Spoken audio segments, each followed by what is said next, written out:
കീരമ്പാറ പഞ്ചായത്തിലെ വനാതിർത്തിയോട് ചേർന്നുള്ള പ്രദേശങ്ങളിൽ വന്യമൃഗശല്യം രൂക്ഷമാണ്. കാട്ടാനകളുടെ കൂട്ടം നിത്യവും കൃഷിയിടങ്ങൾ നശിപ്പിക്കുന്നു. പ്രദേശവാസികൾ വീടിന് പുറത്തിറങ്ങാൻ പോലും പേടിച്ചാണ് കഴിയുന്നത്. ഹാങ്ങിങ് ഫെൻസിംഗ് സ്ഥാപിക്കാം എന്ന് ഉറപ്പു നൽകി ഒക്ടോബർ 26-ന് മന്ത്രി പദ്ധതി ഉദ്ഘാടനം ചെയ്തുവെങ്കിലും നിർമ്മാണ ജോലികൾ നടന്നിട്ടില്ല. മാസങ്ങൾ പിന്നിട്ടിട്ടും പദ്ധതി ഇപ്പോഴും വെറും വാഗ്ദാനം മാത്രമായി നിലനിൽക്കുന്നു.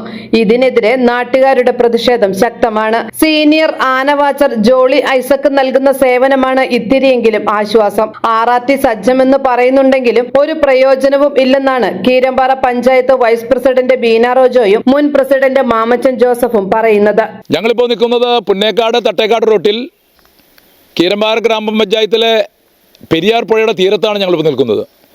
ഇവിടെ കഴിഞ്ഞ ഒക്ടോബർ 26 ബഹുമാനപ്പെട്ട കേരളത്തിൻ്റെ വനംവകുപ്പ് മന്ത്രി ഈ ഭൂതത്താങ്കെട്ട് മുതൽ തട്ടേക്കാട് കൂട്ടിക്കൽ ഓവുങ്കൽ കടവ് വരെ ഫെൻസിംഗ് സ്ഥാപിക്കാമെന്നുള്ള കാര്യവുമായി ബന്ധപ്പെട്ട് ഉദ്ഘാടന കർമ്മം നിർവഹിച്ചിട്ട് പോയ വ്യക്തിയാണ്.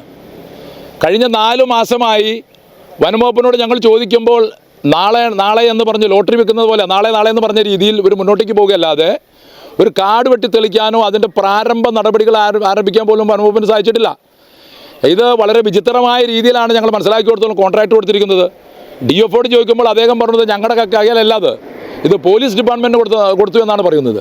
പോലീസ് ഡിപ്പാർട്ട്മെൻ്റ് ആണോ വനംവകുപ്പിൻ്റെ പണി ചെയ്യുന്നത് ഞങ്ങൾക്ക് മനസ്സിലാവുന്നില്ല. എന്തായാലും ഇവിടെ ഹാങ്ങിങ് ഫെൻസിങ് നമ്മൾ മനുഷ്യരെ പറ്റി ഞങ്ങൾ പറയുമ്പോൾ അത് അത്രയും യോഗ്യമല്ലെങ്കിൽ പോലും ഹാങ്ങിങ് ഫെൻസിങ് ഇവിടെ ഉടൻ തന്നെ സ്ഥാപിക്കണം. ഞങ്ങൾ ആഗ്രഹിക്കുന്നത് ഇവിടെ ട്രെഞ്ച് താത്തിയാൽ മാത്രമേ ഇതിനൊരു പരിഹാര മാർഗം ഉണ്ടാകുകയുള്ളൂ.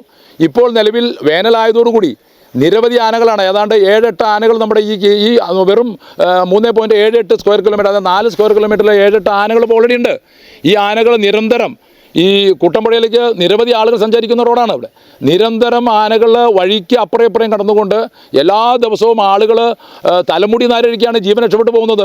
ഒരു ദുരന്തം ഉണ്ടാകും മുൻപേ അതിനെതിരെ പ്രതിരോധം ഉയർത്തുകയാണ് വേണ്ടതെന്നും ഇരുവരും അഭിപ്രായപ്പെട്ടു. കാട്ടാനകളുടെയും കാട്ടുപന്നിയുടെയും ശല്യം ഭീകരമായി തുടർന്നിട്ടും അധികൃതർ തിരിഞ്ഞു നോക്കുന്നില്ല എന്ന ആക്ഷേപമാണ് വർക്കി കൊടിയാട്ട്, ശശി കോട്ടമാലിൽ എന്നിവർക്കും പറയാനുള്ളത്. ഫെൻസിങ്ങുമായിട്ട് ബന്ധപ്പെട്ട് പറയാനുള്ളത്, ഇവിടെ മൃഗങ്ങളുടെ ശല്യം കൂടുതലാണ്. നമ്മുടെ തട്ടേക്കാട് പ്രദേശങ്ങളിൽ ഇവിടെ ഫെൻസിങ്ങിൻ്റെ ഉദ്ഘാടനങ്ങളൊക്കെ നിർവഹിച്ച് മുന്നോട്ട് പോകുന്നതല്ലാതെ അതിനെക്കുറിച്ചൊരു തീരുമാനങ്ങൾ ഇതുവരെ ഉണ്ടായിട്ടില്ല.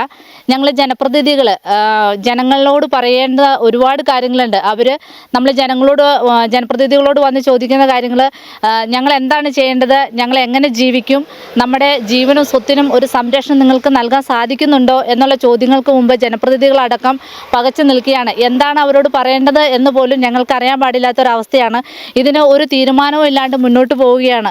അതുപോലെ തന്നെ നമ്മുടെ തട്ടേക്കാട് കോതമംഗലം റൂട്ടിലാണ് നമ്മളിവിടെ നിൽക്കുന്നത്. നമ്മുടെ കോതമംഗലത്ത് ജോലിക്ക് വേണ്ടി പോകുന്ന ഒരുപാട് സ്ത്രീജനങ്ങളുണ്ട്. അവർ വൈകിട്ട് ജോലി കഴിഞ്ഞ് ഒരു 7 മണി 8 മണിയോടുകൂടി 2 വീലറിനാണ് യാത്ര ചെയ്തു വരുന്നത്. അപ്പോൾ നമ്മുടെ പുന്നേക്കാട് പ്രദേശത്ത് വന്ന് അവിടെയുള്ള പ്രദേശത്തുള്ള ആളുകളെയോ അല്ലെങ്കിൽ ജനപ്രതിനിധികളെയോ അറിയിച്ചുകൊണ്ടാണ് അവർ ഈ റൂട്ടിലൂടെ കടന്നു പോകുന്നത്. ഒത്തിരി പേടിയോടുകൂടിയാണ്. അതുപോലെ തന്നെ കുട്ടമ്പുഴയിൽ നിന്ന് ഞങ്ങൾക്ക് നിരവധി പരാതികൾ വരുന്നുണ്ട്.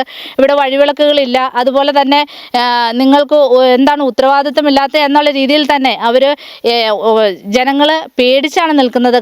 ഇനിയും നിസ്സംഗത തുടർന്നാൽ റോഡ് ഉപരോധം ഉൾപ്പെടെ വലിയ പ്രക്ഷോഭങ്ങൾ തന്നെ സംഘടിപ്പിക്കേണ്ടി വരുമെന്ന് നാട്ടുകാർ മുന്നറിയിപ്പ് നൽകി. മീഡിയ 60 കോതമംഗലം.